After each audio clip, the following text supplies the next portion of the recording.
with 2 games to go, still an outside shot of making the playoffs. Sean Payton has benched Russell Wilson in favor of Jarrett Stidham, Keyshawn Johnson. What exactly is going on here? Man, it's basically boiling down to being the end, Skip. You know, and Michael basically said as such last week when Sean kind of went off on him on the sidelines. He kind of went off, yep. And look, it starts with money. All right, there's a lot of money that's due to him. $30+ million of guaranteed money, but then $85+ million if he was to get hurt in these final 2 games. One of the 2 games, now all of a sudden that money becomes guaranteed if in the offseason he can't pass a physical. So now you're paying a guy $85 million that you probably don't want, okay? And so you look at that and you say to yourself, this happened to Derek Carr last year, where Carr was inactive for the last 2 games because this was a decision that the Raiders made as well. Yep. And this is kind of big money decisions that are being made with National Football League teams. It's something new. Me and Michael didn't necessarily have to go through this. No. Your salary cap number wasn't so high, they just cut you if they didn't want to deal with you. That's basically what it is.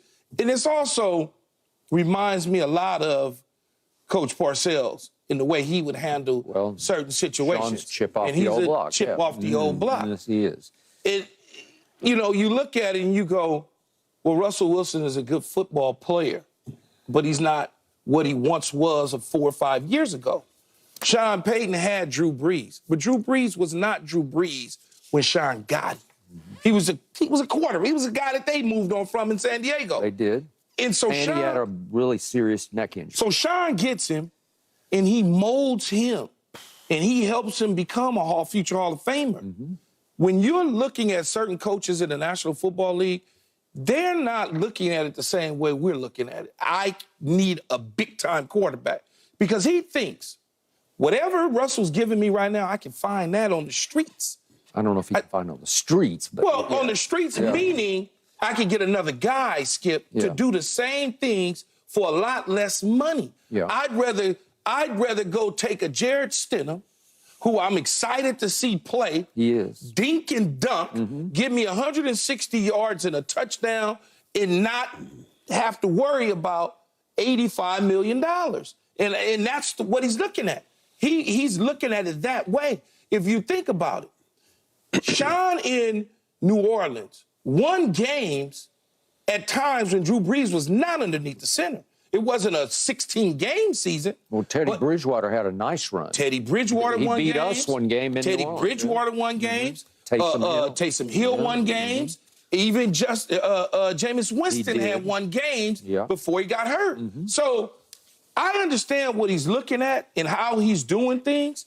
It's not his quarterback. He inherited his quarterback. He's probably kicking himself because he should have stayed, in my opinion, in television for one more season and been right in Los Angeles coaching up the Chargers and Justin Herbert. So he's probably kicking himself by jumping and taking that Walmart money instead of saying, as I told Michael, I said, there ain't really that difference between whatever 13 and maybe 10 and that he would probably get from them. It's a $3 million difference every year. But you got a 10-year window with a quarterback. Now you got to go find another guy. So I think this is the beginning to the end of Russell Wilson. So you think he'll Denver. be gone next year? I think he'll be gone next year. Oh, yeah. Yeah. Oh, yeah. Yeah, I think he's out of here. No doubt. Because it's hard, Skip. Michael, as you know this too, Skip. It's hard to win your teammates back after they just watch you get benched. Right. And yelled at like that on the Yelled at. Yeah, it's hard. Thank you. That kind of engagement, encounter between head coach and quarterback. We talked about this. It's just that's I told you then that it's hard for those guys to work together, and I knew it then.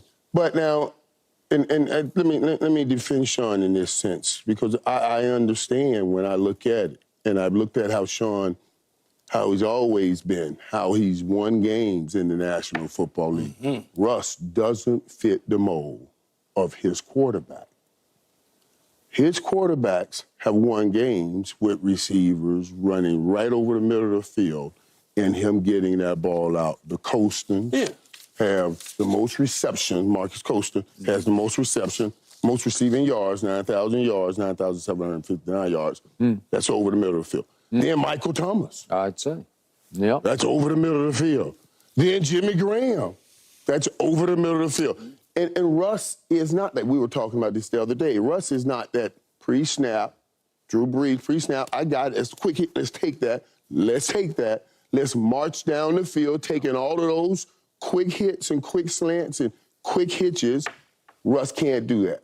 You know, I don't know. He can't see. He can't do it. And when it's there, he doesn't hit it. Now he starts turning around and whirling around, making plays. I would imagine that's what was going on that sideline. That's there. Crazy. It's there. It's right there. Take the play. Just throw the ball. Throw the ball. You've heard quarterbacks say it. So I understand it's not his quarterback. Yeah, you know, and you got to move on. But there's no way that Russ will be there next year with this kind of attitude towards Russ. And Russ can't come in that locker room. Remember how he started? He started with his own office in Denver. He did. He started. So to be on that mountain that high, and you didn't just fall to the ground. They grabbed a shovel and dug you in the ground. You cannot come back to that. Office, though. Right. I've never seen that a day in my life. I've seen quarterbacks and even other players have 2 and 3 lockers, but not your own office. Right. That was part of his contractual demands. Right, correct. His own parking place, his own office. And I know that certainly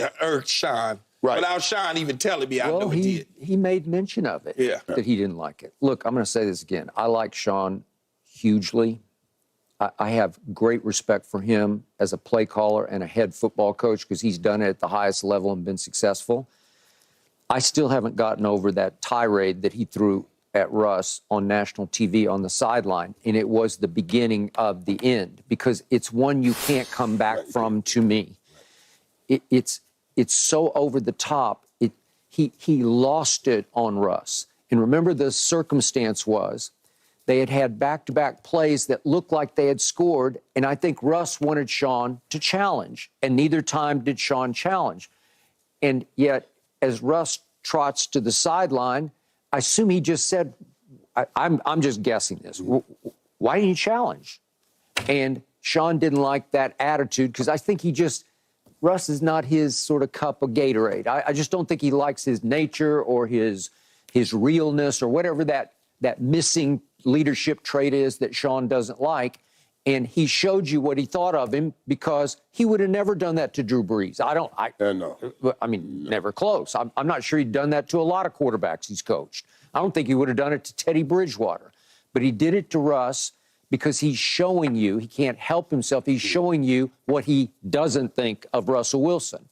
But now we get back to the financial part of this. It's mind-boggling to me, the mistake that got made, because remember, the contract extension that he got when he was acquired, it doesn't even start until next year. It's 5 more years at $243 million. So I'm not sure about the numbers you were saying. What I read, and I could be wrong, but I think it's $85 million of dead money. Yeah, $85 million dead money. Okay, that's what that's gonna count against your cap going forward.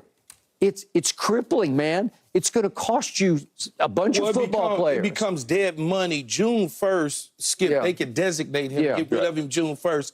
In 35 of that million in 2024, 49 of that million in 25, but they still owe him $39 million in 24. They still got to give him real cash. Right now. And he has a no trade clause. So he's not going to have to, if he's not willing to, work with you on anything. Well, we got a good trade set up here. So what? Why would I try to help you out after you treated me like this? I don't want to play for that team. You see what I mean? Yes, I agree. So ultimately, you're going, why should I help you guys get assets? Just cut me. And then, and then he'll get to choose because he got $39 million. He can go somewhere else and say, give me $1 million. I'm already full for this year and play somewhere else for $1 million. But it's going to happen. There's no way you put that back in your locker room and say, go lead my team or even go compete for the starting job. It's going to be extremely hard for Russell Wilson to be respected inside of the locker room. That locker room. I would think I would think a majority of the locker rooms too. All right. And let me say one more thing, guys. Us seeing that on the sideline, I want to say this: that was not a what just happened moment. That was building. This been building up. No, that was building. Of course. Okay, this you know what I mean? This I've been wanting to do this for a minute. I'm getting them out of here. We know it. You know, I'm frustrated and I can't take it. So that's all I'm saying. So how good has Russell Wilson been this year? And now let's talk about those numbers. Okay, because he's 21st in QBR, which is not very good, but he's 26 touchdowns to 8 interceptions, which is not bad. Patrick Mahomes, a lot of people have 26 touchdowns. Right in that ballpark. This is what y'all were arguing about with Sherm yesterday. That was funny. That was funny, Skip. I was sitting home. That joke was funny. I almost text y'all. It was tense, but it was funny.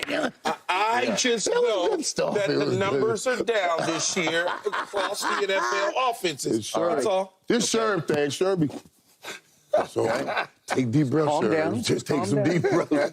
All right, so Denver went to Buffalo. Remember, was it on a Thursday night? It seemed like it was on a Thursday night. And Russ was pretty good. He threw for 193 and 2 touchdowns and no picks, and they pulled off a big upset. Right. Okay, and he had a good game against Myles Garrett, who's not been very good lately, but he had a good one. Yeah, he had some nice games. Is he ever going to be Seattle Russ? No, I don't see it. I think he's lost some, but can he be a successful starting quarterback in this league? Yeah, and there will be teams that will seek his service. But not Sean Payton now. The problem, Skip, with that, though, is in the league, what happens is once Pete Carroll gives up on you, pushes you to the side, now another coach is essentially giving up on you. You now cloud other coaches and general managers' minds, okay? No matter what we see, they start to look at it as if, is this guy, is he really worth that? But that's why I gave you the money, because it's not even so now Russ will have a say in this. And, you know, so Russ will be saying, I got my money, all right, so I don't need now, I need to make sure I can show somebody and everybody that I can play. He'll get a chance now to try to pick that next opportunity. Yep. He can pick that next opportunity. Well, he picked Denver. And try. But Denver wasn't ready. You know, that wasn't Denver. Yeah, but with the first time head coach and all of that, there was a lot in that. And then you bring in Sean Payton, and it really isn't. It's just it's a style matchup issue here, and he's too short to play the kind of way. Even though I know you're gonna say Drew Brees played, but Drew Brees he plays in anticipatory throws too. All of those throws, he knows where you're going to go. He threw it before you. I've stood next to Drew Brees. He's taller than you think he is. Right. No, he is. He's a little over 6 feet tall. He's tall enough. He might be 6. No, he's a good 6. But I know. I said he might be 6, but he's a tippy-toe thrower. Yeah. And like Michael was saying, though, the whirly bird stuff, not anticipating and understanding what they like. And when I say they, I'm talking